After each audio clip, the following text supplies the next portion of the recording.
మన దేశమంతా హ్యాపీగా దీపావళి సెలబ్రేట్ చేసుకుంది కదా.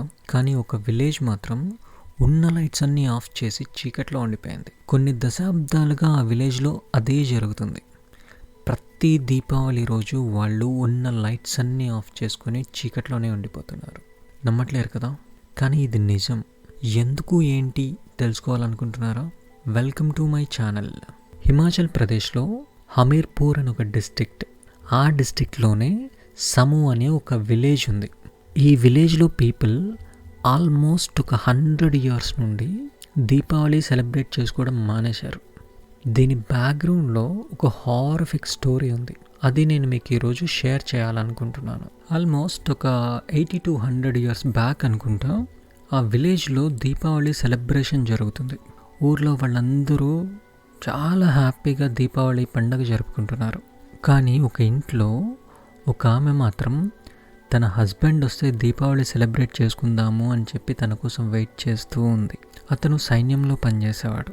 ఇక్కడ షాకింగ్ థింగ్ ఏంటి అంటే అన్ఫార్చునేట్లీ అతను ఆ రోజే చనిపోయాడు. సో సైన్యంలో పనిచేసే కొంతమంది అతని బాడీని తీసుకొని ఇంటికి వచ్చారు. బట్ ఈ విషయం ఊర్లో ఎవ్వరికీ తెలియదు. తెలిసిన కొంతమంది కూడా అక్కడికి వెళ్ళలేదు. ఊరంతా హ్యాపీగా దీపావళి సెలబ్రేట్ చేసుకుంటూ ఉన్నారు. కానీ ఆమె మాత్రం తన హస్బెండ్ దగ్గర కూర్చొని ఏడుస్తూనే ఉంది. అలా రాత్రంతా గడిచిపోయింది. తెల్లవారితే తన హస్బెండ్ దహన సంస్కారాలు జరిగే టైం. ఆ టైంలో కూడా ఊర్లో ఎవ్వరూ అక్కడికి రాలేదు. అది తట్టుకోలేని ఆమె తన హస్బెండ్ చితిలో దూకేసి ఆత్మహత్య చేసుకుంది. షాకింగ్ విషయం ఏంటి అంటే ఆమె ఆ టైంలో ప్రెగ్నెంట్. చితిలో దూకే ముందు ఆ ఊర్లో వాళ్ళని శపించింది అంటారు. అది ఏంటి అంటే ఇంకా ఎప్పటికీ ఈ ఊర్లో దీపావళి సెలబ్రేషన్ అనేదే జరగకూడదు అని శపించి ఆమె ఆ చితిలో దూకేసింది. ఆ తర్వాత చాలా సంవత్సరాల వరకు ఆ ఊర్లో ఎవ్వరూ దీపావళి సెలబ్రేట్ చేసుకోలేదు. అలా ఒక 20 years 30 years అలా గడిచిపోయినాయి. తర్వాత ఒక దీపావళి రోజు ఆ ఊర్లో వాళ్ళందరూ మళ్ళీ ఒక నిర్ణయానికి వచ్చారు. ఈ సంవత్సరం ఊర్లో దీపావళి జరుపుకోవాలి అని. సో మళ్ళీ దీపావళి సెలబ్రేషన్ స్టార్ట్ అయింది ఆ ఊర్లో. అందరూ అమ్మవారి దగ్గరికి వెళ్ళి దీపాలు వెలిగించి చాలా గ్రాండ్గా సెలబ్రేట్ చేస్తూ ఉన్నారు. But all of a sudden ఒక పెద్ద గాలి, ఆ గాలి వల్ల చుట్టూ మంటలు అంటుకున్నాయి. ఆ గుడి మొత్తం కాలిపోయింది.